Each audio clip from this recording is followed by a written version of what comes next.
Fission and fusion are very different beasts. Fission involves very heavy elements which want to split into smaller ones to be more stable. Fusion involves light elements combining together to be more stable. Both types of reaction are moving to become one of the most stable elements around about the mass of iron.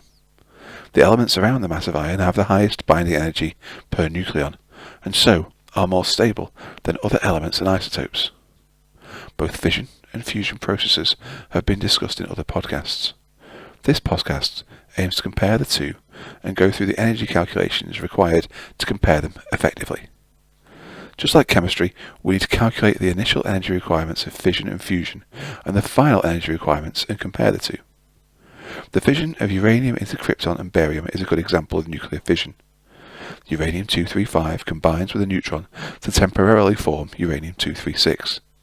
This then splits into krypton-89 and barium-144 plus 3 further neutrons.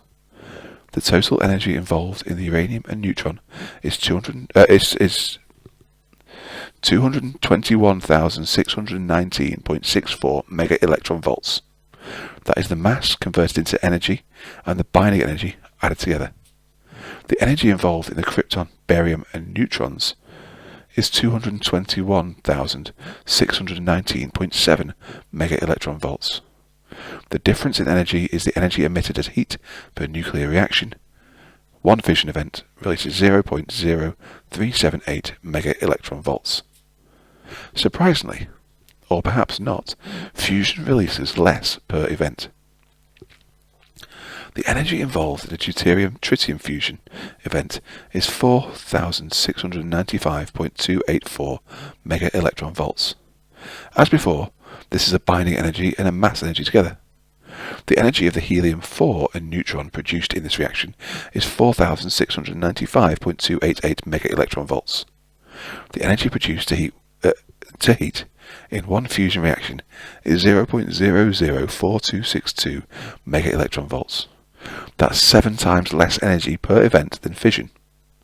So why do we say that fusion is more powerful? Why is fusion said to be better than fission?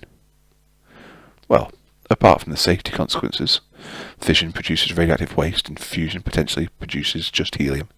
And the obvious production issues, fission requires very rare uranium-236 and complicated processing, and fusion needs stuff from water. Also some complicated processing as well, but it needs water. Plus, fusion isn't actually working yet. Fusion does produce more energy than fission. Not per reaction, but per nucleon, or per kilogram. One fission reaction may produce 7 times more energy than one fusion reaction, but one fusion reaction requires 47 times more mass than one fusion reaction. So per nucleon, fission produces 0.000139 mega-electron volts, and fusion produces 0.000852 mega-electron volts. That's 6 times more energy per nucleon, from 47 times less mass from fusion than from fission. That, simply put, is why fusion is better. It makes more energy per unit mass.